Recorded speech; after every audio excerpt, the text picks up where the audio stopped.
Okay, good evening. Okay, let us continue our discussion on negotiable instruments. Okay, we already finished yung holder from section 51 up to section 59. That's why let us now discuss, okay, yung section, okay, punta naman tayo sa section 60 up to section, okay, 69 on liability. Okay, now let us classify first yung parties according to liability. Okay, ang classification natin, number 1, yung party primary liable. Second, yung party secondary liable. And number 3, those who are not liable. Okay, now, if you look section 193, ang sabi kasi dun, okay, ano bang ibig sabihin ng party primary liable? Sabi nun, a party primary liable is a person who is absolutely bound to pay the instrument. Okay, ano naman ang definition ng mga party secondary liable? Sabi nun, all others are secondary. Kaya ibig sabihin, kung dinefine ang party primary liable na absolutely bound to pay the instrument, edi yung mga party secondary liable ay conditionally bound to pay. Okay, now, therefore, sino ba yung mga absolutely bound to pay the instrument? Sa promissory note, ito yung maker. Sa bill of exchange, ito yung acceptor. Okay, sa check, ito naman yung acceptor or certifiers ng check. Okay, sa foreign bill, ito yung payer for honor. Okay, now, sino naman yung mga party secondary liable? Okay, ito yung mga conditionally bound to pay. Sabihin, magiging liable lang sila once na comply yung condition precedent. Okay, now, sino yung mga party secondary liable? Number 1, okay, dun sa okay, promissory note, yung each endorser. Sa bill of exchange, the drawer and each endorser. Okay, sa foreign bill, okay, the drawer and each endorsers as well as the acceptor for honor. Okay, kung check naman yan, edi yung drawer and each endorser din. Now, sino naman yung mga not liable? Okay, sa bill of exchange, yung drawee. Okay, sa check, yung drawee bank. Kasi pag tinignan mo yung section 127 sa bill of exchange at section 189 naman sa check. Okay, basahin natin yung section 127.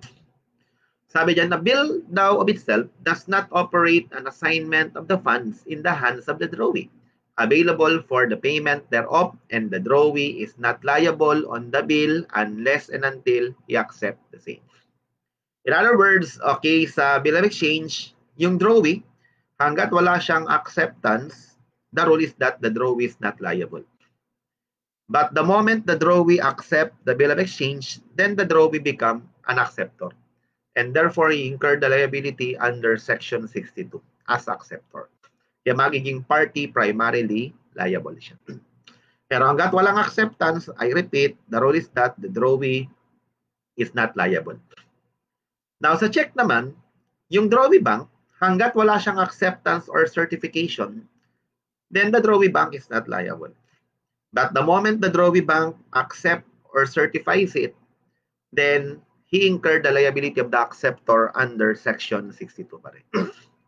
Kasi pag binasa mo naman yung section 189, sabi dyan na check of itself does not operate an assignment of any part of the fund to the credit of the drawer with the bank, and the bank daw is not liable to the holder unless and until it accepts or certifies the check. Okay? Now, punta tayo sa liability ng mga party primary liable. Okay, unahin natin yung maker. Sabi ng section 60, liability of maker, the maker of a negotiable instrument by making it engage that he will pay it according to its tenor and admit the existence of the payee and his capacity to endorse. Now, manonotice nyo doon sa section 60, merong dalawang admission ang maker. Number 1, inadmit niya ang existence ng payee. Okay? At pangalawa, ang kanyang capacity to endorse. Okay? Kaya ibig sabihin, pag ang defense ng maker sa holder is that I am not liable to you because the payee is fictitious or non-existing, or pangalawa, the payee is an incapacitated person kasi sabi niya yung payee daw is a minor o kaya insane or demented person, okay, incapacitated, then the maker has no defense because the maker is guilty of estoppel. Kasi lumalabas, estopped na siya kasi meron siyang admission under Section 60.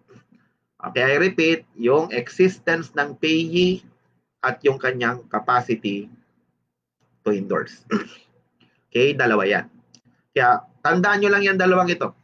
Okay, kapag ang defense ng maker dito, ito ay fictitious or non-existing, o kaya ito ay incapacitated. Okay, incapacitated siya. Okay, then, okay, the maker has no defense. Wala siyang pwedeng gawing defense dito because I repeat, the maker is guilty of estoppel. Now, punta naman tayo dun sa liability ng, okay, acceptor. Sabi ng Section 62, the acceptor, by accepting the instrument, engage that he will pay it according to the tenor of his acceptance. Emphasize ko lang ha, according to the tenor of his acceptance. Kasi hindi liable ang acceptor according to the tenor of the instrument, but rather he is liable according to the tenor of his acceptance. Kaya kung ang bill of exchange 100,000 pero in-accept lang ng acceptor for 80,000, the liability of the acceptor is only for 80. Pero by the way, may legal effect siya. Okay, kasi ang rule dyan is that, okay, entitled kasi ang holder for a general acceptance. Eh, ang problema, qualified yun. Ang tawag doon, partial. Okay? Kaya pwedeng i-treat pa rin ng holder yung instrument as a dishonored bill. Okay, tapos meron siyang admission. Una, ina-admit ng acceptor yung existence ng drawer, the genuineness of his signature, and his capacity and authority to draw the instrument. Okay, kaya ibig sabihin, pag halimbawa ang holder hinabol niya ang acceptor, hindi pwedeng sabihin ng acceptor na hindi ako liable sa iyo sapagkat ang drawer ay fictitious or non-existing. Second, the drawer signature was forged.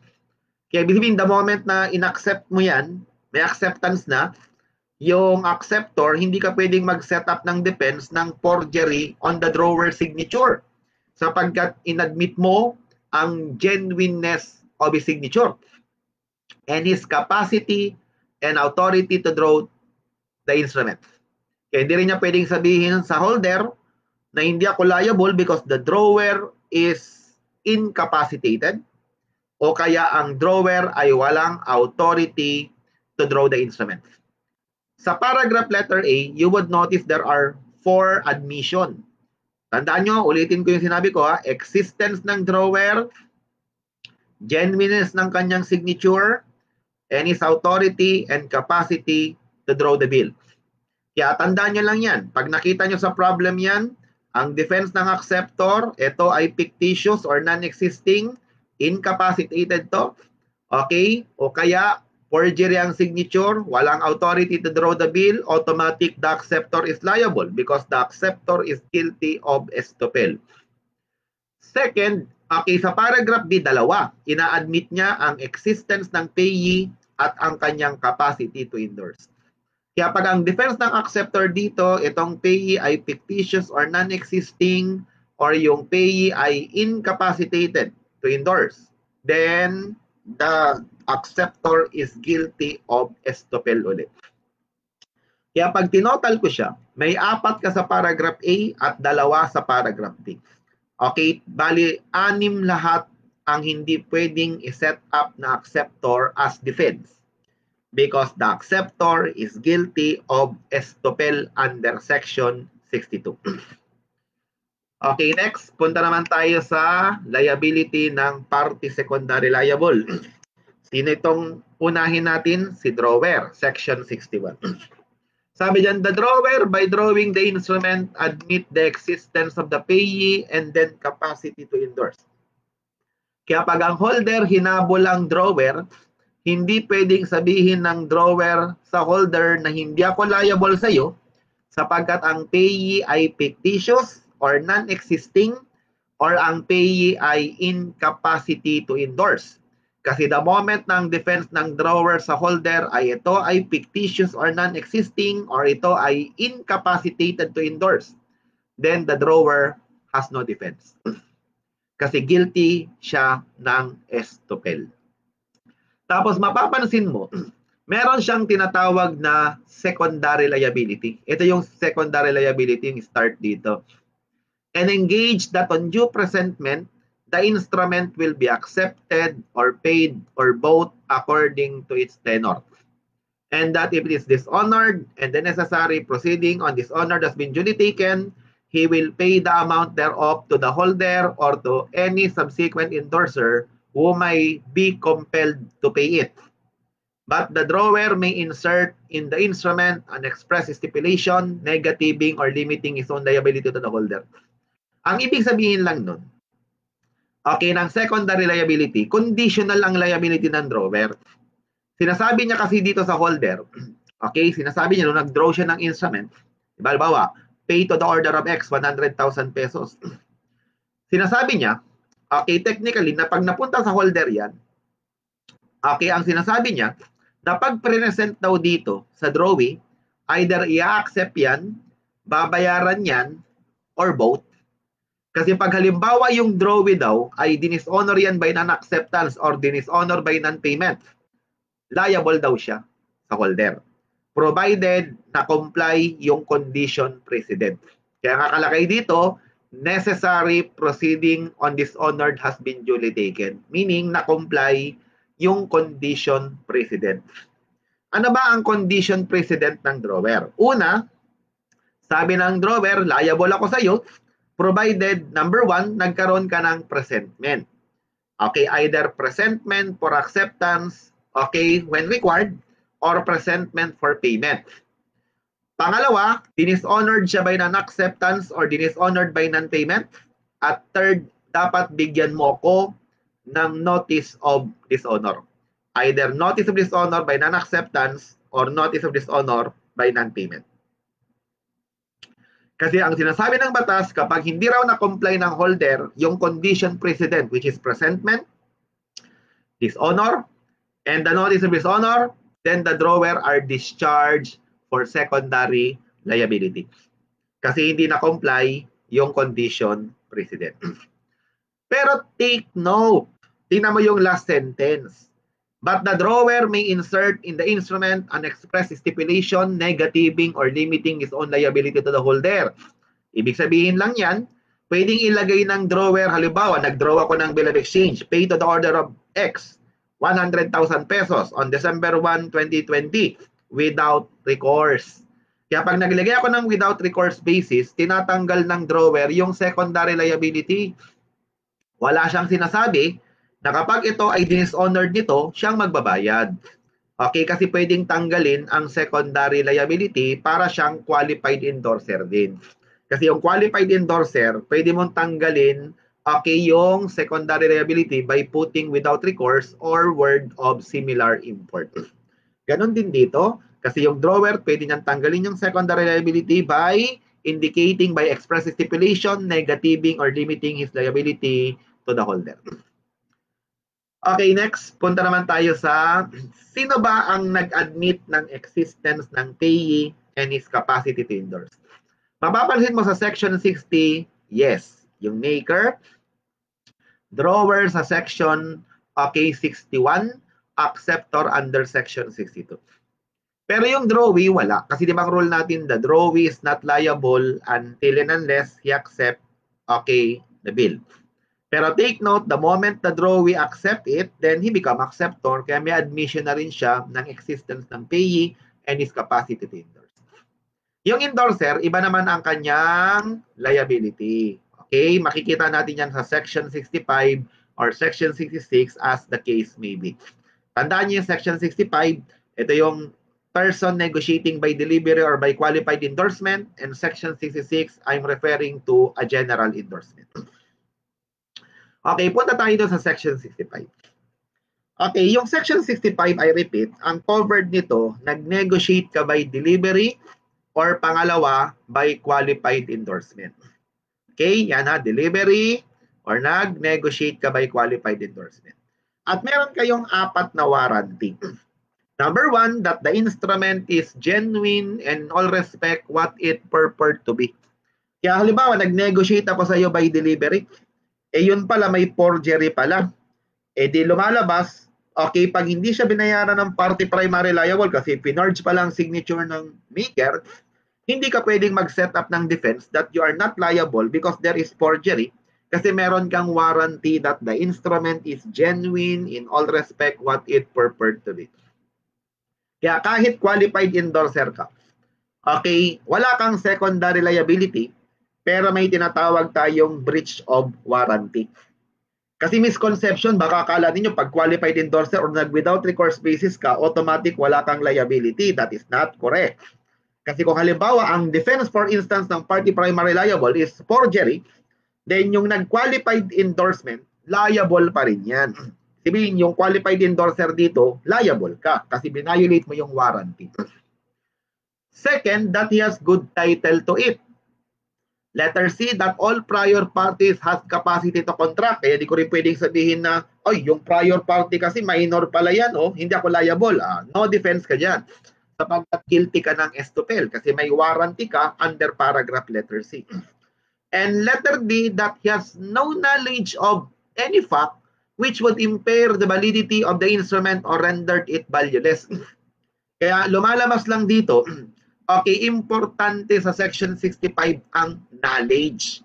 Unlike sa Section 66, pag binasa mo yung paragraph letter B niya, okay, kasi yung paragraph A doon, same daw nung paragraph A, B, C ng Section 65. Pero in Section 66, yung paragraph B, ang nakalagay that at the time of endorsement, it is valid and subsisting. In other words, knowledge is irrelevant. Kay may knowledge ka o wala, basta at the time of endorsement, hindi siya valid and subsisting, violation siya ng warranty. Pero dito, kung wala kang knowledge, okay, na mai-impair yung validity ng instrument or rendered it valueless, wala akong violation ng warranty. Ngayon, tingnan mo tong sentence na to. But when the negotiation is by delivery only, the warranty extend in favor of no holder other than his immediate transferee. Yan ang pinagkaiba pag nag-negotiate ka by delivery or by qualified endorsement. Kasi pag nag-negotiate ka raw by delivery, ang warranty mo mag-e-extend lang doon sa immediate transferee mo. Pero pag nag-qualified endorsement ka, yung warranty mo under paragraph ABC dito mag-e-extend doon sa holder na naka-acquired ng title niya dahil sa endorsement mo. Kaya ibig sabihin, kung yung title niya traceable sa'yo, mag-e-extend yung warranty mo under Section 65. Pero ulitin ko, once nag-negotiate ka by delivery, ang warranty mo nag-e-extend lang sa immediate transfer lang. For obvious reason nga, kasi walang signature dyan, tandaan nyo, pag mag-imagine kapag nag-deliver ka, ang nakakakilala lang sa'yo, yung binigyan mo ng instrument. Kaya pag dineliver sa iba yan, hindi mag-extend ang warranty mo doon sa pangalawa. Okay, kasi hindi niya alam na galing yan sa'yo. Tama? Kaya tandaan yung maigi yan ha, pag nag-negotiate ka by delivery, ang warranty mo mag-extend lang doon sa immediate transfer. Now, the provision of subdivision C of this section do not apply now to a person negotiating public or corporation securities other than bills and notes. Okay, punta naman tayo sa section 66. Ito yung nag-negotiate ka by a general endorsement. Liability ng general endorser. Sabi dyan, every endorser who endorses without qualification, okay, warrant to all subsequent holder in due course. Paragraph A, the matter and things mentioned in subdivision ABC of the next preceding section. Yan yung tinutukoy ko, yung ABC ng section 65. Kaya yung warranty under 65, saka warranty under 66, parehas lang sila sa paragraph ABC. Nagkaroon lang sila ng distinction sa paragraph letter D of 65. Kasi ang warranty nga sa 65, he warrant that he has no knowledge of any fact which would impair the validity of the instrument or rendered it valueless. Samantalang dito ang warranty niya that the instrument is at the time of endorsement, it is valid and subsisting. Kaya I repeat, knowledge here is irrelevant. Immaterial siya. Tapos manonotice nyo, sa section 65, wala kayong makikitang secondary liability. Ibig sabihin yung nag-negotiate by delivery or by qualified endorsement, wala siyang sinasabi na kapag yan ay dishonored ng party primary liable, siya ang magbabayad. Samantalang yung general endorser, meron siyang secondary liability. Ito yung provision na similar dun sa section 61, liability ng drawer. Sabi diyan, in addition, he engaged that on due presentment, it shall be accepted or paid or both as the case may be, according to its tenor. And that if it dishonored and the necessary proceeding on dishonors be duly taken, he will pay the amount thereof to the holder or to any subsequent endorser who may be compelled to pay it. Ibig sabihin, sinasabi lang dito, class, nung general endorser, na kapag ang instrument ay dishonored ng party primary liable, siya raw ang magbabayad. Provided yung necessary proceeding for dishonors been duly taken, sabihin na comply yung condition precedent. Ulitin ko, yung condition precedent, yan yung number 1, presentment. Pangalawa, dishonored siya. At pangatlo, may notice of dishonor. Kaya pag hindi na-comply yung tatlong condition precedent, okay, dito ng general endorser, then discharge siya for secondary liability. Pero tandaan mo, required lang yan pagdating dito sa secondary liability.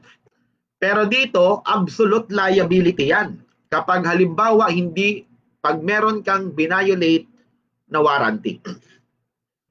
Okay, now punta tayo sa distinction between maker and drawer. Ang maker kasi is a party to a promissory note, while drawer is a party to a bill of exchange. Second, ang maker is a party primarily liable, meaning absolutely bound to pay yan. Samantalang ang drawer is secondary liable lang, meaning conditionally liable yan. Number 3, ang maker cannot limit his liability. Okay, samantalang ang drawer can limit his liability. Okay, paano? By inserting, kasi di ba ang sabi ng section 61, the drawer may insert an express stipulation negativing or limiting his own liability to the holder. Kaya pwede siyang maglagay ng without recourse basis para matanggal ang kanyang secondary liability. And last, ang maker is unconditionally bound to pay the instrument, while the drawer is conditionally bound to pay the instrument. Okay, now punta tayo dun sa distinction naman between maker and acceptor. By the way, ang kanilang similarities lang actually is maker acceptor are both party primary liable. But what are the distinction? Siyempre, number 1, ang maker is a party to a promissory note while acceptor is a party to a bill of exchange. Second, ang maker, liable siya according to the tenor ng instrument. But take note, the acceptor is not liable according to the tenor of the instrument, but he is liable according to the tenor of his acceptance. And last, ang maker, hindi niya ina-admit ang existence ng drawer because there is no drawer in a promissory note. But the acceptor admit the following. Number 1, ina-admit niya ang existence ng drawer, genuineness of his signature, and his authority and capacity to draw the instrument. Okay, ano naman ang pinagkaiba ng 65 sa 66? O tandaan nyo ha, okay, paulit-ulit na tayo sa 65 and 66.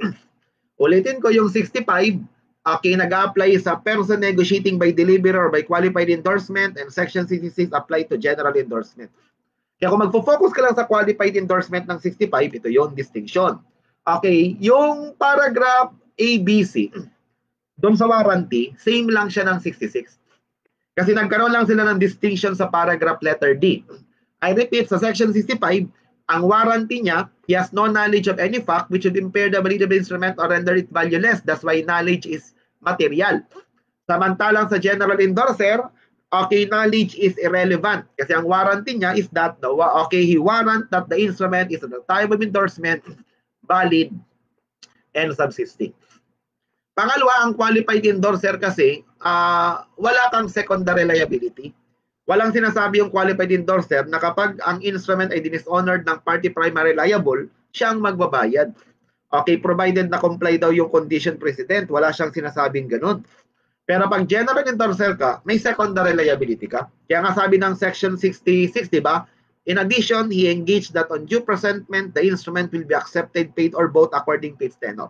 If the instrument is dishonored and the necessary proceeding for dishonor has been duly taken, he engaged that he will pay to the holder and all subsequent endorser who might be compelled to pay the instrument. Okay, now punta tayo dun sa condition precedent for secondary liability. Pero by the way, class, okay, yung tinatanong kasi sa CPA board exam, normally, laging nandun lang sa section 1 hanggang section 69. Pero may mga natatanong din, okay, dun sa, okay, after section 69.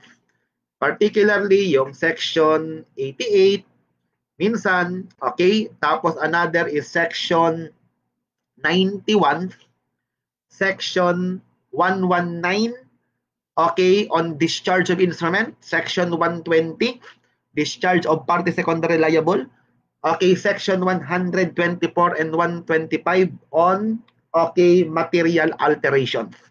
Okay, tapos yung section 143 din, tinatanong din yan minsan. Okay, okay, yan yung, okay, instances wherein presentment for acceptance is required. Kasi in general rule talaga, presentment for acceptance is not required. Pero pag nag-fall doon sa section 143, kailangan na ng presentment for acceptance. Okay, normally yun lang yung mga tinatanong doon. Pero by the way, okay, i-discuss ko pa rin sa inyo para meron lang kayong idea, if any, kung bigla siyang itanong. Ngayon, sabi ko, yung mga party secondary liable kasi, okay, di ba sabi ko, all others are secondary. Kasi ang definition nga ng party primary liable, ito yung absolutely bound to pay the instrument. Ibig sabihin, wala ka nang kailangan gawin, walang kailangan gawin yung holder to make the, okay, party primary liable, okay, party primary liable on the instrument. Wala kang kailangan gawin to make them liable. Pero pag party secondary liable, kailangan merong gawin yung holder or i-comply yung condition precedent to make them liable.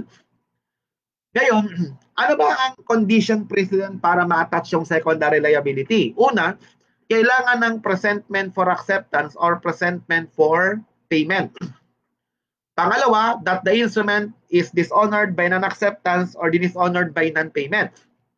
At next, okay, kailangan daw nagbigay ng notice of dishonor either by non-acceptance or notice of dishonor by non-payment. Kaya kung foreign bill yan, insufficient ang simple notice of dishonor. Kailangan meron tong formal protest. Kailangan meron siyang protest na tinatawag. Okay, ngayon, tingnan natin to simplify lang. Okay, yung maker nag-issue ng promissory note payable kay P or order, ni-negotiate dito, ni-negotiate dito, ni-negotiate dito. Ngayon, kung ikaw yung present holder, okay, sino mo na mga habulin dito? Siyempre yung party primary liable. Pero wala akong kailangan gawin to make the maker liable on the instrument. Kaya gagawin ko lang, sisingilin ko siya. Mag-presentment for payment lang ako. Ngayon, pag ang maker dishonored yung instrument, hindi ko pa pwedeng habulin tong mga to, tama? Sapagkat they are party secondary liable. Kaya para maging liable tong tatlong ito mga endorser, kailangan ko muna ng presentment for payment. Pangalawa, i-dishonor niya by non-payment. At pangatlo is bibigyan ko to ng notice of dishonor sa each endorser. Pag na-comply ko yung tatlong requirement na yon, di lumalabas, they are now liable kasi na-comply na yung condition precedent. Now, tingnan mo yun, ano bang ibig sabihin ng presentment for payment? Okay, di syempre gagawin mo lang, i-present mo syempre yung promissory note doon sa maker. Yan yung kailangan mo ha, kailangan may presentment for payment daw. Pero may exception. Letter A, presentment cannot be made after exercise of reasonable diligence. Kasi halimbawa, hindi ko matagpuan yung maker, hindi ko rin alam yung kanyang principal place of residence, okay, yung last known residence, hindi ko rin siya matagpuan. In that case, presentment for payment is now dispensed with. Pangalawa, the drawee is fictitious person. Okay, ito kasi nag-a-apply lang to sa bill of exchange. Kasi kung yung drawing nga naman fictitious person yan, hindi mo na kailangan ng presentment for acceptance. In fact, when the drawer and the drawee are the same person, when the drawee are fictitious person, you may treat the bill as a promissory note. Kaya hindi mo na kailangan mag-presentment for payment dyan kasi yung drawee ay fictitious person. At number 3 is waiver ng presentment. Kasi tandaan nyo, waivable right to. Okay? Halimbawa, nakalagay doon for instance doon sa endorsement niya. Okay, naglagay siya pay to A, okay, presentment for payment waive. Kaya kahit walang presentment for payment, hindi ka madi-discharge for secondary liability kasi winave mo yung presentment for payment. Kasi waivable right siya. Pangalawa, pagkatapos mo magkaroon ng presentment for payment, dapat i-dishonor daw siya by non-payment. Okay? Ang tanong, kailan siya considered dishonored by non-payment? O sasagutin niya ng Section 83. Sabi ng Section 83, when instrument is dishonored by non-payment. The instrument is dishonored by non-payment when A, it is duly presented for payment. Okay, and the payment is refused or it cannot be obtained. Tandaan nyo, dalawang binanggit yan. Ni-refuse, okay, or pangalawa, hindi naman siya ni-refuse, pero hindi mo ma-obtain yung payment. Kasi halimbawa, ang ginawa ng maker, for instance, sabi niya, nung nag-presentment for payment ko, nagmakaawa. Sabi niya, pwede bang magkaroon ng extension ng 1 week? Okay? Pag in-extend mo yan, considered as dishonored by non-payment yan. Kasi ang rule natin, hindi ka pwedeng mag-extend okay nung payment. Kaya nga di ba may presumption tayo kung nare-recall nyo under section 52. Di ba? Para maging holder in due course ka, kailangan na-acquired mo siya before mag-overdue. Kasi pag in-acquired mo yan after overdue, okay? Ibig sabihin, after due date na, okay? Ibig sabihin, overdue na, nung in-acquire mo, hindi ka na magiging holder in due course. Kasi may presumption sa batas na kapag ang instrument ay nasa circulation pa rin after okay maturity, dinishonored na yan by non-payment. Kaya dito, pasok yan dito, cannot be obtained. Okay? Kaya ibig sabihin, okay, kung hindi mo nakuha yung payment yan upon maturity, okay, kung kailan siya nag-false due, okay, it means dinishonored yan by non-payment. And letter B, yung presentment for payment daw ay ine-excuse ng batas. Ito, dito. Okay, yung paragraph letter A. And the instrument daw is overdue and unpaid. Ibig sabihin, meron kasi tayong instances na yung presentment for payment may be excused.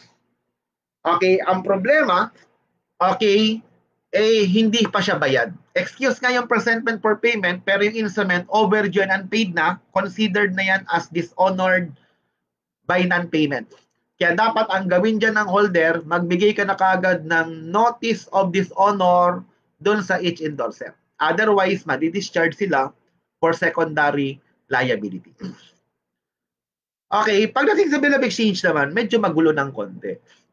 Okay, ang unang tanong mo kagad dyan is this. Is presentment for acceptance required? Now, yan ay sasagutin ng Section 143. Kasi meron lang tayong tatlong instances wherein presentment for acceptance is required. Una, when the bill daw is payable at a fixed period after sight, or when presentment for acceptance is necessary to fix the majority date. Kaya kung naman nakalagay doon, 30 days after sight. O, di sabihin, babayaran 30 days okay, after first presentment for acceptance. Kaya kung hindi ka mag-presentment for acceptance, hindi yan magmamature. Kaya doon kailangan ng presentment for acceptance. Pero take note, kung 30 days after date yan, hindi kailangan ng presentment for acceptance. Kasi mag-a-apply dyan, okay, yung section, okay, 13. Okay, wherein the holder may insert therein the true date. Okay? Kasi pwedeng mag-insert ng date doon kasi necessary yan to fix the maturity date. Kaya tandaan nyo, kung 30 days after sight, kailangan ng presentment for acceptance. Pero kung 30 days after date, hindi kailangan ng presentment for acceptance. Pangalawa, may express stipulation daw that it must be duly presented for acceptance. And last, when the bill is drawn elsewhere, other than the place of business or residence of the drawee. In fact, pag binasa mo yung last paragraph ng Section 143, nakalagay doon, in no other cases wherein presentment for acceptance necessary to charge the drawer and endorser. Kaya ibig sabihin ng general rule talaga, hindi kailangan ng presentment for acceptance. Pero pag nag-fall ng 143, kailangan na ng presentment for acceptance. Pero in fact, okay, kung babasahin mo nga yung batas, talagang hindi talaga required ang presentment for acceptance kasi dalawa ang option ng holder dyan. Either mag-presentment for acceptance ka kahit nag-fall ng 143 o kaya i-negotiate mo siya within reasonable time. Pero pag wala kang ginawa doon, ang effect, the drawer and each endorser are discharged. Ngayon, halimbawa, ang sagot mo doon sa 143, yes siya. Yes, kailangan ng presentment for acceptance. O, tanong, is the bill accepted? Pag ang sagot mo no, dishonored by non-acceptance. Okay, nagbigay ba siya ng notice of dishonor? Okay, pag ang sagot, yes, they are secondary liable. They are liable. Yung mga party secondary liable dito. Pero pag sagot mo is no, then the drawer and each endorser are discharged from secondary liability. Is the bill accepted? Meaning in-accept daw. Sagot mo yes o in-accept. Then, kung in-accept, then meron bang presentment for payment? Kung wala, no, then the drawer and each endorser are discharged. Pero pag sagot mo yes, kasi ibig sabihin nag-presentment for payment ka, next, is the bill paid? Kung ang sagot yes, then discharge yung instrument. Provided nag-fall under 119. Pag ang sagot mo na is the bill paid, no, meaning dishonored by non-payment. O nagbigay ka na ba ng notice of dishonor by non-payment? Pag ang sagot mo is no, discharge sila for secondary liability. Pero kung ang sagot mo yes, edi they are liable for secondary liability. Okay, yan ay sa bill of exchange naman. Okay? Ngayon, let us summarize yung presentment for payment. Kasi ang unang step, di ba, kailangan muna ng presentment for payment, especially sa promissory note.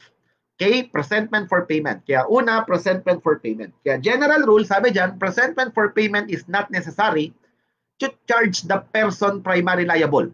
Pero it is necessary daw to charge the drawer and endorser. Okay, ibig sabihin, hindi kailangan ng presentment for payment para i-charge yung party primary liable for simple reason. Because they are absolutely bound to pay. Pero kailangan yung presentment for payment para i-charge yung drawer and endorser. Kasi yan ay condition precedent. Kasi pag walang presentment for payment, madi-discharge sila for secondary liability. Pero may exception na hindi kailangan ng presentment for payment. Una, to the drawer. Ito na drawer lang ha. Applicable yan sa bill of exchange. The drawer has no right to expect or require that the drawer acceptor will pay the instrument. Example lang. Halimbawa, nag-issue ka ng cheque. Okay? Pero, ang problema pala, okay, ang ginawa mo, nag-stop order payment. O kaya, close account mo siya. Ibig sabihin, yung drawer, wala siyang right na mag-expect na babayaran ng bangko yan. Alam niyang i-dishonor yan. Okay, kasi hindi babayaran ng bangko yan kasi nag-stop order payment ka or close mo yung account. Kaya lumalabas, hindi kailangan ng presentment for payment para i-charge yung drawer. Okay, di ba ang drawer kasama yan sa party secondary liable? Kaya kahit walang presentment for payment, hindi madi-discharge ang drawer dito. Pangalawa, endorser naman to. The instrument was made or accepted for endorser's accommodation and he has no right now to expect that the instrument will be paid if presented. Next, when presentment is dispensed with. Ang tanong, kailan ba madi-dispense with ang presentment for payment? Letter A, presentment cannot be made after exercise of reasonable diligence. Ganito kasi yan. Saan ba kayo dapat mag-presentment for payment? Sasagutin niya ng section 73. Sabi ng 73, pag given daw ang place of payment sa instrument, mag-presentment for payment ka on the place indicated on the instrument. Sabi, sir, paano pag walang place of payment na nakalagay sa instrument? Okay, o sabi ng batas, kung wala raw place of payment na nakalagay sa instrument, pero given daw yung address ng party primary liable, given yung address ng maker, okay, or given yung address ng acceptor, mag-presentment for payment ka on the address given. Sabi mo, sir, wala rin walang address yung party primary liable, okay, doon sa instrument. Wala rin place of payment doon sa instrument. May paragraph yun. In that case, pwede ka mag-presentment for payment doon sa principal place of business or principal place of residence ng party primary liable. Sabi, sir, hindi rin alam eh. May paragraph, letter D pa yun. Sabi doon, in any other cases, anywhere he can be found. Kaya ibig sabihin, kahit saan mo na siya matagpuan. Eh, sir, hindi ba rin matagpuan eh? Nyeta. Hindi pa rin siya matagpuan. O, doon na papasok to. Okay? In that case, presentment for payment is now dispensed with.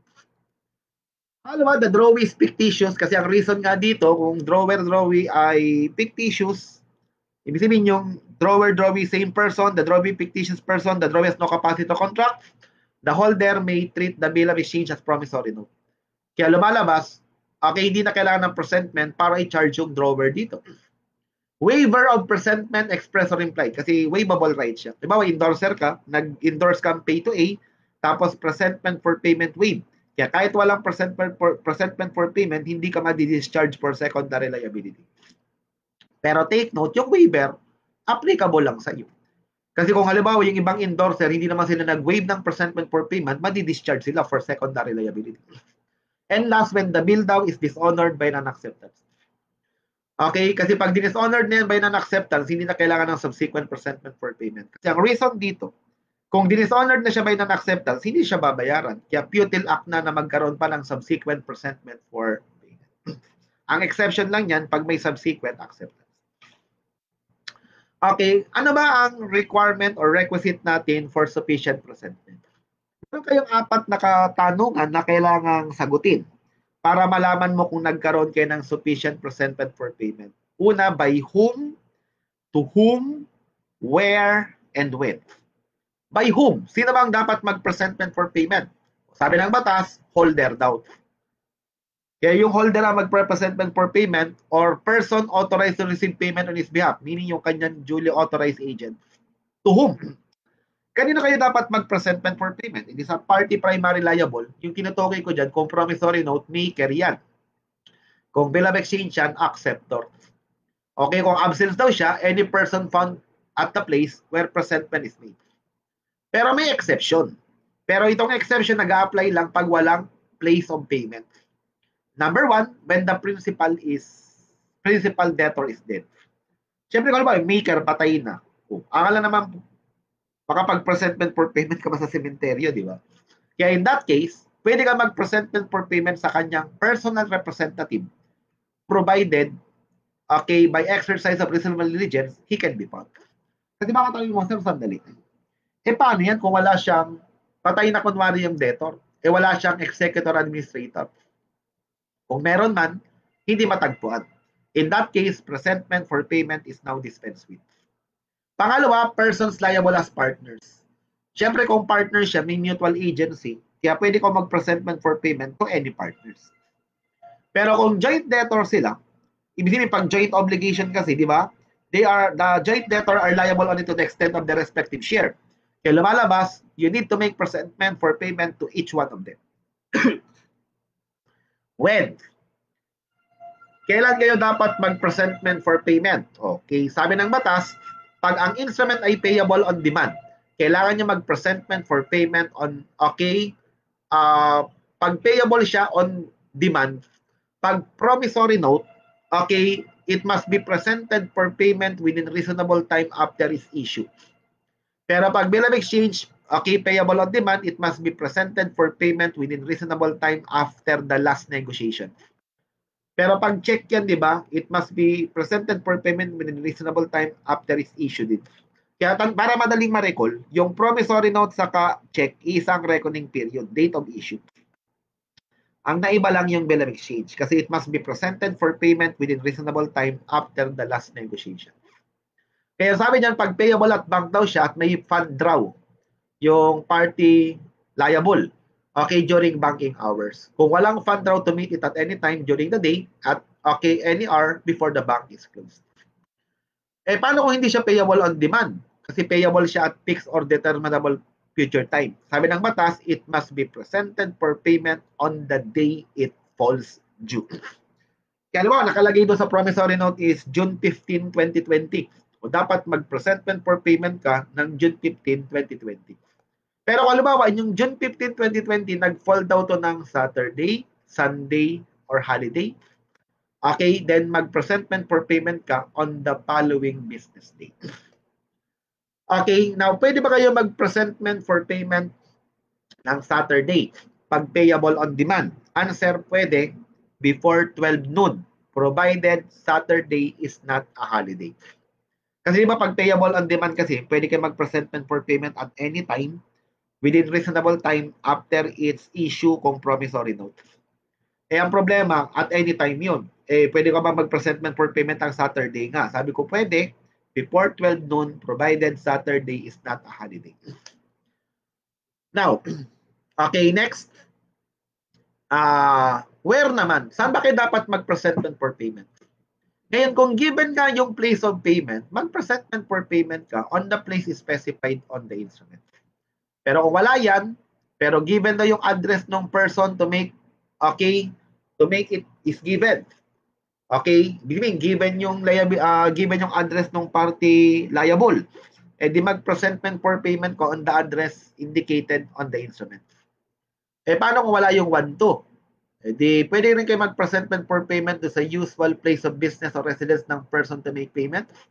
Pero in other cases na, sabi dyan, when the person to make payment, he can be found na kung saan mo pwede matagpuan or if presented at his last known place of business or residence.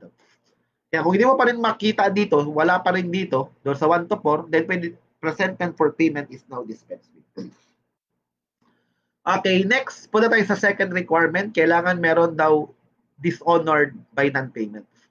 Ulitin ko, consider dyan dishonored by non-payment when it's duly presented for payment and payment is refused. Take note, hindi lang ni-refuse. Okay, kasi pwede rin na walang refusal, pero hindi mo ma-obtain yung payment, naghihingi ng extension ng payment. O, considered pa rin yan as dishonored by non-payment. Pangalawa, presentment daw is excuse, meaning in-excuse ng batas yung presentment for payment at yung instrument daw is overdue and unpaid siya. And the last requirement is the notice of dishonor. General rule, pag binasa mo yung section 89, sabi dyan, when a negotiable instrument daw has been dishonored by non-acceptance or non-payment, notice of dishonor must be given to the drawer and its endorser. And any drawer endorser to whom such notice is not given, discharge. O sinasabi lang ng batas, okay, kapag halimbawa hindi kayo nagbigay ng notice of dishonor by non-acceptance or notice of dishonor by non-payment, yung drawer and its endorser, madi-discharge sila for secondary liability. Kasi hindi nyo na-comply yung tatlong condition precedent. Yan yung pangatlo na requirement. Pero may exception tayo na hindi kailangan ng notice of dishonor. Una, waiver ng notice. Kasi halimbawa, ako yung endorser. Naglagay ako ng endorsement. Pay to A, notice of dishonor waiver. Kaya kahit wala ako natanggap na notice of dishonor, hindi ako madi-discharge for secondary liability. Pero take note pag ang waiver nag-appear sa face ng instrument, it applies to all.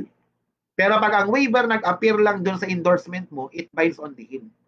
Kaya yung other endorser na hindi naman nag-waive ng notice of dishonor, madi-discharge sila for secondary liability kung hindi na-comply yung third condition, which is the notice of dishonor.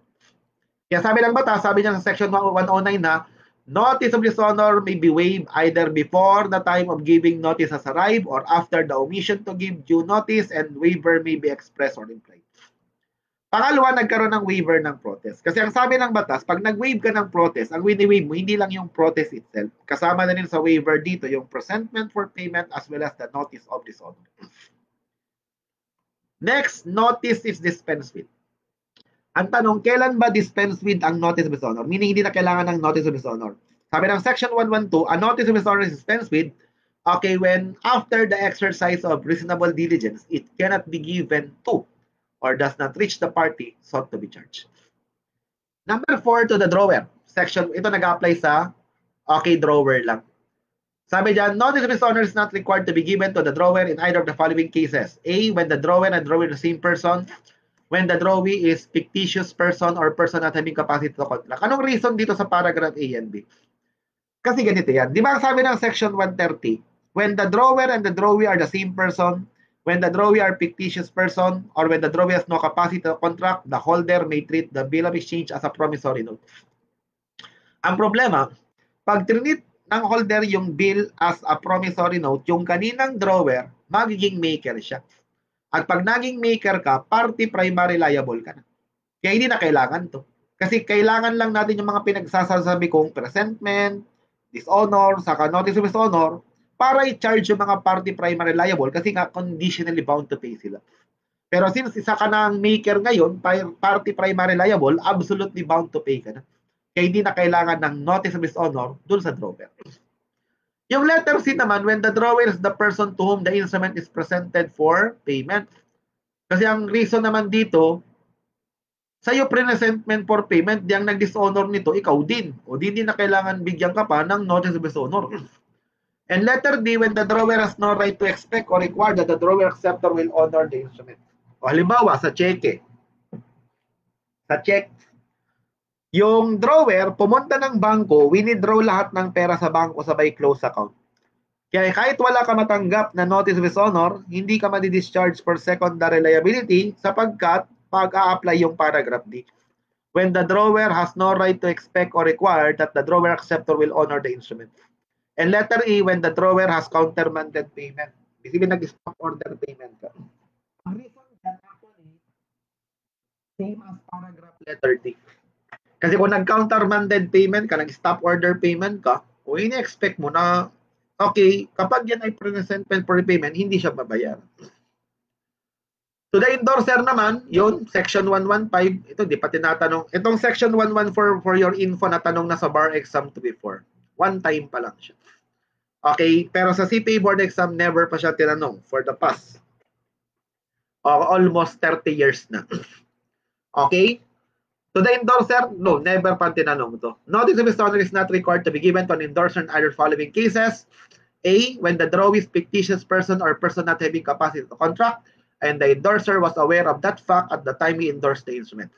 Letter B, when the endorser is the person to whom the instrument is presented for payment, and C, when the instrument was made or accepted for his accommodation. Let number 6, due notice of dishonor by non-acceptance has been given. Kaya kung nagbigay ka na ng notice of dishonor by non-acceptance, hindi na kailangan ng subsequent notice of dishonor by non-payment. Okay, ang exception, kung nagkaroon ng subsequent acceptance. Doon ang kailangan ng subsequent notice of dishonor by non-payment. Sabi yan, when due notice of dishonor by non-acceptance has been given, notice of subsequent dishonor by non-payment is not necessary unless in the meantime, the instrument has been accepted. Exception lang to. Okay, kung nagkaroon ng subsequent acceptance, kailangan nyo ng subsequent presentment for payment at pag dishonored by non-payment, dapat may subsequent notice of dishonor by non-payment. And number 7, an omission to give notice of dishonor by non-acceptance does not prejudice the right of a holder in due course subsequent to the omission. Section 113, hindi naman tinatanong sa board exam. Pero by the way, ang gusto ko lang sabihin sa 113, ito ang pinag-uusapan, delay lang. Kaya ibig sabihin, when the cause of the delay ceases to operate, required pa rin kayo magbigay ng notice of dishonor. Unlike yung kaninang sinabi kong notice of dishonor is dispensed with, talagang totally hindi na kayo required magbigay pa ng notice of dishonor. Dito, ang ini-excuse lang ng batas is only the delay. Kaya nga sinasabi ng batas, when the cause of the delay ceases to operate, required pa rin kayo magbigay ng notice of dishonor. Now, next, ito na tanong sa board exam, siguro mga ilang beses na rin siya natanong actually. Section 92. Okay, sabi dyan, when notice now is given by or on behalf of the holder, it inures to the benefit of all subsequent holders and all prior parties to have a right of recourse against the party to whom is given. Example, si A, nag-issue ng promissory note payable kay B or order, ninegotiate kay C, ninegotiate kay D, napunta kay E, napunta kay F, napunta kay G. Lumalabas si G ang present holder. Ang ginawa niya, nag-presentment for payment dito, dishonored by non-payment, binigyan ko ng notice of dishonor si B, C, D, E, F. Sabay negotiate kay H. Ang sinasabi lang ng batas sa section 92, yung notice of dishonor na binigay ni G kay B, magbe-benefit daw si C, D, E, F, saka si H. Yung notice of dishonor na binigay ni G kay C, okay, magbe-benefit si D, E, F, saka si H. And the notice of dishonor given by G to D will benefit E, F, H. And the notice of dishonor given by G to E will benefit F, H. And the notice of dishonor given by G to F will benefit H. Sabi mo, saan ang ibig sabihin nun? Ang ibig sabihin lang nun, pag binigyan ni G ng notice of dishonor si B, hindi na required si C, D, E, F, H na bigyan pa si B ng notice of dishonor. Kasi nag-benefit na si C, D, E, F, H sa notice of dishonor given by G.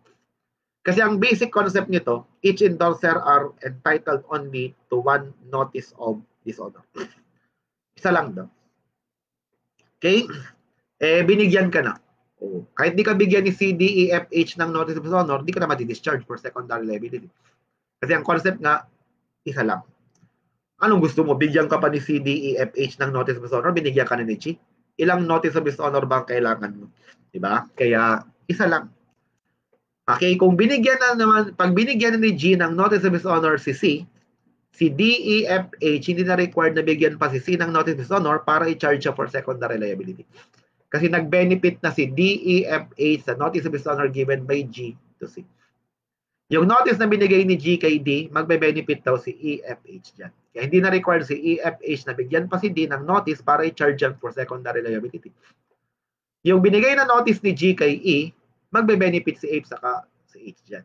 Hindi na required si F saka si H na bigyan ka ng notice para i-charge ka for secondary liability. At yung notice na binigay ni G kay F, magbe-benefit si H. Kaya kahit hindi magbigay si H ng notice kay F, hindi ka na madi-discharge for secondary liability. O yan ang ibig sabihin ng section 92. Nung tinanong sa board exam yan, dati, ang tanong ganyan na ganyan mismo.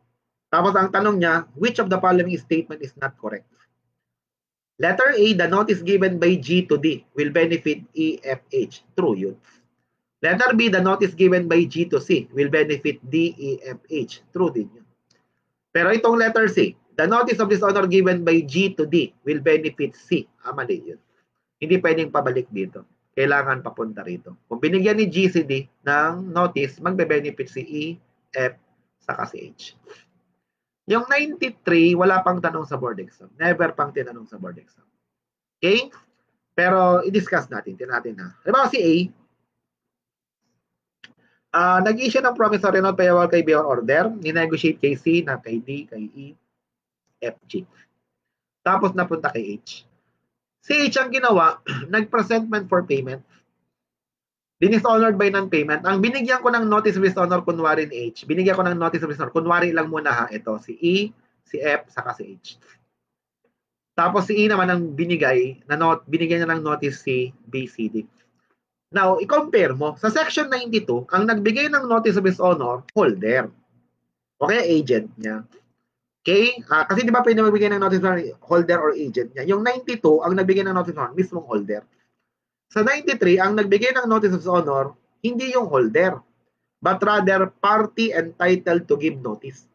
Makatanongin mo kasi, sino ba yung tinatawag na party entitled to give notice? Di yung party, any party rito na pwedeng maging liable on the instrument. Sino ba yun? Si F.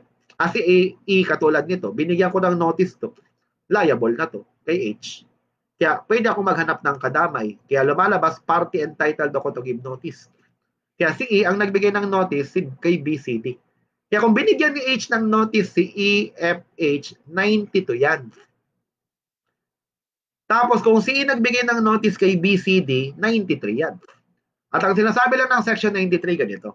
Kung binigyan ni E ng notice of dishonor si B, okay, magbe-benefit daw si C, D, F, G, H. Assuming binigyan ko rin ng notice to. Kung binigyan ko ng notice si E, ni E, si C, yung notice na binigay ni E kay C, magbe-benefit si D, F, G, H. And the notice given by E to D will benefit F, G, H. Same reason.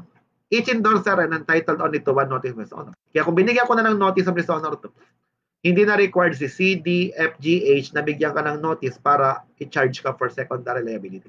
Kasi nag-benefit na sila sa notice given by E. At yung notice na binigay ni E kay C, magbe-benefit naman si D, F, G, H na. Pero baguhin ko itong mismong illustration. Walang natanggap si FG na notice of dishonor. Ang binigyan lang katalaga ni H ng notice si E. Anong effect kay FG? Discharge sila for secondary liability. Kasi wala silang na-receive na notice of dishonor. At yung notice na binigay ni E kay B, magbe-benefit si C, D, saka si H lang. Walang benefit on the part of FG because they are already discharged for liability. Discharge sila, di ba? Naman di-discharge sila kasi hindi na-comply yung condition precedent dito.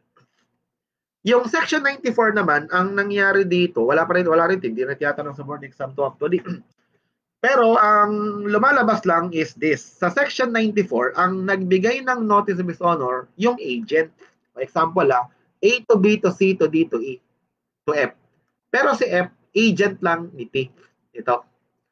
Ang ginawa ni F, nag-presentment for payment, dishonored by non-payment, binigyan ko to ng notice of dishonor. Ang sabi ng 94, pag ang instrument ay dishonor sa hand ng agent, dalawang option ng agent. Either magbigay ako ng notice of dishonor directly dito, or pwede ako magbigay ng notice directly sa principal. Pero pag nagbigay daw ako ng notice sa principal, bibigyan daw siya ng same period para magbigay ng notice dito. O ngayon, ganito kasi yan. Halimbawa, nag-presentment for payment ka ng 3-1. Ang tanong, hanggang kailan mo dapat bigyan ng notice of dishonor si BCDE? Okay? O. Diba? Dapat kung ngayon dishonor, hanggang bukas lang yan. Kaya dapat hanggang 3-2, mabigyan ko to. O kaya, ang bigyan ko, ito hanggang 3-2. Kaya para pag nakatanggap yung principal ng 3-2, bibigyan siya ng same period na magbigay ng notice directly dito. Kaya kung natanggap niya ng 3-2, meron siyang hanggang 3-3 para magbigay ng notice of dishonor kay BCD. O yan yung sinasabi ng section 94. Kaya sabi dyan, when the instrument has been dishonored in the hands of an agent, he may either himself give notice to the parties liable thereon, or he may give notice to his principal. Kaya dalawa yan, pwede ka magbigay ng notice directly dito, or pwede ka magbigay ng notice dun sa principal. If he give notice to his principal daw, dito ka nagbigay ng notice, he must do so within the same time as if he were the holder. And the principal, upon receipt of such notice, has himself the same time for giving notice as if the agent has been an independent holder. Ngayon, meron naman kayong 4 na katanungan na kailangan sagutin para malaman natin kung merong sufficient notice of dishonor. Kasi pag walang sufficient notice of dishonor, madi-discharge yung drawer and its endorser. Parang same do sa presentment for payment, yung katanungan na gagawin nyo 4 by whom, to whom, where, and when. By whom? Sino ba dapat magbigay ng notice of dishonor? Hindi yung holder, by or on behalf ng holder. Kaya yung holder or his agent daw, or pwedeng by or on behalf ng any party to the instrument who might be compelled to pay it to the holder. Kaya di ba sabi ko sa inyo kanina, sino ba ang tinutukoy na any party na pwedeng compelled ng holder to pay? Kaya sino ba pwedeng magbigay ng notice of dishonor dito? Kung binigyan ni F ng notice of dishonor si E, pwedeng magbigay si E ng notice of dishonor dito. Kasi pwede siyang i-compel ng holder to pay. Pero kung wala ka natanggap na notice of dishonor, hindi ka pwedeng magbigay ng notice of dishonor kasi discharge ka for secondary liability unless nag-a-act ka as agent ng holder. Gets nyo? Kaya nakalagay dyan, yan any party to the instrument. Yung tinutukoy kong any party to the instrument dyan, any endorser dito na pwedeng i-compel ng holder to pay. Okay? Pangalawa, or his agent daw. To whom, kanino ka magbibigay ng notice of dishonor? Sa party himself. Sino tinutukoy dito? Yung each endorser. O kung bill of exchange yan, drawer and each endorser. O kaya yung kanyang duly authorized agent. Exception daw, when party is dead. Kaya kung patay na dito yung endorser o patay na yung drawer, pwede kayo magbigay ng notice of dishonor sa kanyang personal representative. O kaya pwede nyo ipadala doon sa kanyang last residence or last place of business. Paano kung halimbawa partners sila? Okay, may 2 or more partners yan. Di pwede kang magbigay ng notice of dishonor to any one of them. Reason is mutual agency. Notice to one is notice to all. Pero kung joint person sila, hindi joint debtor yan, di dapat may bigay kang notice of dishonor to each one of them. Kung halimbawa yung drawer or endorser ay bankrupt or insolvent, pwede kang magbigay ng notice of dishonor, okay, to the drawer or endorser himself or pwedeng sa kanyang trustee or assignee na. When? Kailan kayo dapat magbigay ng notice of dishonor? Sabi ko ngayon yan binigay, ngayon din dishonor hanggang bukas lang. Pero paki-check nyo to. Titingnan nyo kasi kung ang parties are residing in the same place and parties are not residing on the same place. Pag parties residing in the same place, sabi dyan, if given at the place of business of the person to receive notice, it must be given before the close of business hour on the day following. Kaya kung ngayon din dishonor hanggang bukas lang daw, before close ng business hour. Kung papadala ko naman sa residence yan, principal place of residence, then before usual hour of rest on the day following pa rin. Kaya kung ngayon din is honor, hanggang bukas pa rin. If sent by mail, it must be deposited in the post office in time to reach him in the usual course on the day following that.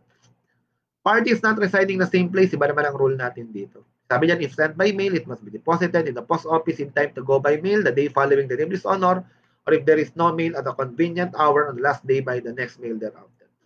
If given otherwise than through the post office, then within the time that would notice, that notice that would have been received in due course of mail, it had been deposited in the post office within the time specified in the last subdivision. Where? Sa kayo magbigay ng notice of honor, kung given daw yung address, diba, given yung address ng drawer or nung endorser, dun may padala. Paano kung hindi raw given yung address? Either pwedeng sa post office daw nearest to his place of residence or the post office where the custom to receive his letter. Kaya kung halimbawa, iba yung kanyang place of business, iba yung kanyang place of residence, pwede kayo magbigay ng notice either to place of business or place of residence. Okay, kung halimbawa, temporary sojourning siya dun, then pwede rin kayo magbigay ng notice of dishonor dun. Paragraph C yun. If he's sojourning another place, notice may be sent to the place where he is sojourning. Okay, ito tinatanong sa board exam. Kaya kailangan yung tandaan yung section 119. Yung kanina, hindi tinatanong yan. Binigyan ko lang kayo ng idea para in case biglang nagtanong, masasagot niyo. Ito talagang tinatanong to section 119. By the way, yung section 119 is discharge of instrument. Yung section 120, discharge ng party secondary liable. Tanungin mo ko, sir, sandali, bakit wala pong nakalagay na discharge of party primary liable? Kasi ang reason dyan is that, okay, ang party primary liable is absolutely bound to pay the instrument, and therefore they can be discharged only by the discharge of the instrument itself. Okay? Tandaan nyo, pag ang instrument na discharge, lahat ng party, whether primary or secondary, are discharged, meaning they are no longer liable on the instrument. Kaya, okay, yung section 119, ulitin ko, discharge ng instrument. Kaya pag na-discharge yung instrument under 119, yung primary, saka yung secondary, discharge din.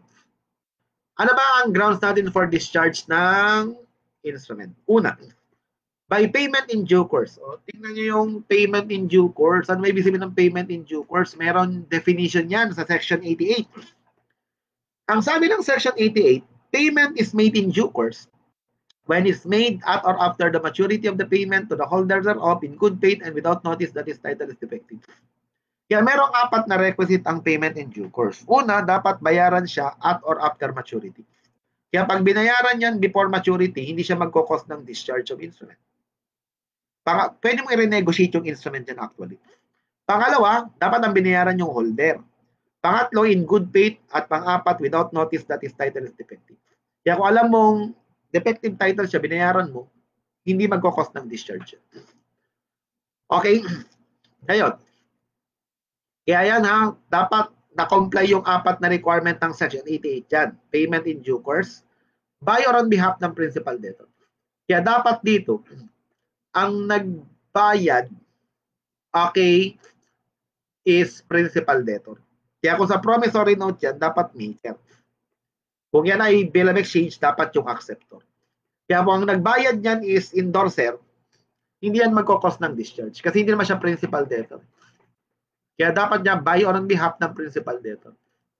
Pero kung halimbawa yung endorser na yun, agent yun ng principal, okay, nung maker, madi-discharge pa rin siya. Kasi nandito siya on behalf of the principal debtor. Pangalawa, payment in due course ulit.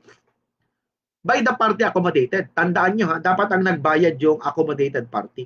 Kasi the moment na nagbayad rito yung accommodation party, hindi siya magkakos ng discharge. Kaya balikan mo yung section 29. Diba sabi nun, accommodation party is one who sign as a maker, drawer, acceptor, endorser without receiving the value thereof for purpose of lending his name to some other person or person. Sabi niya, such person is liable to a holder for value, notwithstanding such holder at the time of taking the instrument knew him to be only an accommodation party. Kaya tingnan niyo maigi kung sino nagbayad rito. Pag yung accommodation party nagbayad, hindi siya magkakos ng discharge. Pero pag yung accommodated party, at yan ay payment in due course discharge. Kasi I repeat, between the accommodation party and the accommodated party, the real debtor is the accommodated party. Letter C, by intentional cancellation. Tanda mo intentional. Kasi kung unintentional siya, hindi siya magkakos ng discharge. Okay? Ngayon, tingnan mo ha. Yung intentional cancellation kasi, dapat intentional. Kasi kung unintentional, ang mag-a-apply, Section 123. Tingnan nga natin yung 123. Sabi doon, cancellation made unintentionally or under mistake or without authority shall be inoperative. Wala pala rito. Sorry. Hindi ko na nilagay. Pero by the way, okay, iside ko na lang. Yung ibig sabihin ng Section 123, sabi doon, cancellation made unintentionally or under mistake or without authority is inoperative. Okay? Pero merong presumption kasi sabi doon, when the instrument is shown to be cancelled, the burden of proof is on the part of the holder. The burden of proof is on the part of the person who alleged that the cancellation was made unintentionally or under mistake or without authority. Kaya ibig sabihin, pag nakita mo yung instrument cancelled na, ang presumption dyan, intentional. Kasi ang burden of proof, nandun daw sa person na nag-allege that the cancellation was made unintentionally or under mistake or without authority. Pero pag na-prove kasi doon na unintentionally cancelled siya, hindi siya magkakos ng discharge ng instrument. Letter D, by any other act which will discharge a simple contract for the payment of money, pwede ka mag-recourse refer sa Civil Code under 1230. Payment or performance, loss of the thing due, okay, merger or confusion of right, compensation, condonation, okay, novation. Okay, and yung letter A, actually pag inanalyze mo to, para siyang merger or confusion of right. Pero may dalawang requirement ito para mag-cost ng discharge. Kailangan, okay, binayaran yan at or maturity, tapos pangalawa in his own right. Kasi para lumalabaw, yung maker nag-issue ng promissory napunta kay A, B, C, D, E, tapos bumalik kay M, yung maker. Pero dapat, para ma-discharge siya, bumalik sa kanya at or after maturity. Kasi kung bumalik sa kanya before maturity, hindi siya magkakos ng discharge. Pangalawa, dapat in his own right. Kasi baka mamaya, na-reacquired ni M yun, pero agent pala siya ni X. Hindi rin siya magkakos ng discharge. Kailangan na-reacquired niya or bumalik sa kanya in his own right dapat. Kaya tanda mo yung dalawang requirement dito ha. Dapat at or after maturity, pangalawa, in his own right. Okay, ayan na naman yung discharge ng secondary liable. Di party secondary liable, una, discharge ng instrument. Kasi di ba sabi ko, pag na-discharge yung instrument under Section 119, lahat ng parties, whether primary or secondary, discharge din. Kaya kung tinanong kita, ano ba ang cost ng discharge ng party secondary liable, dapat ang sagot mo, Section 119 plus 120. Kasi once na discharge yung instrument under 119, discharge din yung mga party secondary liable. Pangalawa, by the intentional cancellation of a signature by the holder. Pero paki-cross-refer niyo yung paragraph B dito sa Section 48 kasi hindi naman lahat ng endorsement pwede mong strike out. Kasi may limitation siya, di ba? Pwede lang kayo mag-strike out ng endorsement provided yung endorsement hindi necessary sa title mo. By the discharge of prior party, valid tender or payment made by prior party, by release of principal debtor unless the holder's right of recourse against the party secondary liable daw is expressly reserved. And letter F, by any agreement binding upon the holder to extend time of payment daw or to postpone the holder's right to enforce the instrument. Okay? Kaya ibig sabihin, okay, kung mag-extend ka ng time of payment, yung holder, doon sa party primary liable, madi-discharge yung mga party secondary liable. Pero may exception. Okay? Unless made with assent of party secondary liable or unless the right of recourse against such party daw is expressly reserved. Etong 124, laging tanong sa board exam yan. Kaya tingnan nyo, mahigit to. Sabi ng 124, when a negotiable instrument daw is materially altered without the assent of all parties liable thereon, it is avoided. Okay? Pero tingnan mo ha, ang covered nito hindi lang basta alteration, kailangan material alteration. At tatandaan yung alteration na tinutukoy ko ditong material, dapat hindi siya patent sa face ng instrument. Ibig sabihin, pagtingin mo ng instrument, wala kang makikitang noticeable alteration. Kasi pag meron siyang noticeable alteration, hindi ka holder in due course din. Kasi hindi siya regular upon its face. Pursuant to Section 52, Paragraph 8. Kaya yung tinutukoy ko dito, dapat yung alteration, hindi patent sa face ng instrument. Pagtingin mo, wala kang makikitang noticeable alteration, pero meron pala. Pero kapag halimbawa yung patent alteration yan, hindi yan covered ng 124. Okay, material altered ha, without the assent of all parties liable thereon, it is avoided raw. Pero meron ditong apat na parties na hindi pwedeng mag-set up ng material alteration. Sino yon? Ito yung nag-altered, nag-authorize, nag-consent, at subsequent endorser. Tanda mo yung apat na yan, ha? Ito yung apat na party na hindi pwedeng mag-set up ng material alteration. Yung nag-altered, nag-authorize, nag-assent, okay, and subsequent endorser. Pero sabi dyan, but when an instrument that was been materially altered and in the hands of a holder in due course, not a party to the alteration, he may enforce payment thereof according to its original tenor. Ano ibig sabihin yan? Example lang. Si A, nag-issue ng promissory note which read as follow. January 5, 2009, I promise to pay to the order of B, 100,000 signed A. Ang problema si B, ginawa, inaltered. Ginawang 1 million. Ang nag-authorize si C. DE naman, subsequent endorser. Napunta kay F. Ang tanong, kung kayo yung present holder, pwede ko bang habulin si A? Ngayon, ang sabi ng batas, kung holder in due course si F, makaka-recover ka kay A based on the original tenor for 100. Pero pag holder not in due course ka, 0. Paano kung hahabulin ni A, C, B, C, D, E? Liable sila for 1 million. Kasi lumalabas, itong apat na to, hindi sila pwedeng mag-set up ng material alteration. Kasi bawal mag-set up ng defense yung okay, nag-altered, nag-authorize, nag-assent, saka yung subsequent endorser. Okay, now, question. Tinanong sa board exam dati, what if stranger ang nag-altered ng instrument? Okay, material alteration pa rin siya, pero ang tawag sa kanya is spoliation. Tandaan nyo, spoliation pag stranger ang nag-altered ng instrument. Now, what constitutes a material alteration? Sabi dyan, any alteration which changes the date. Kaya kung may date siya, binago mo, material alteration daw yun. Sum payable either for principal or interest. Okay, binago mo yung time or place of payment. Number or relation ng parties.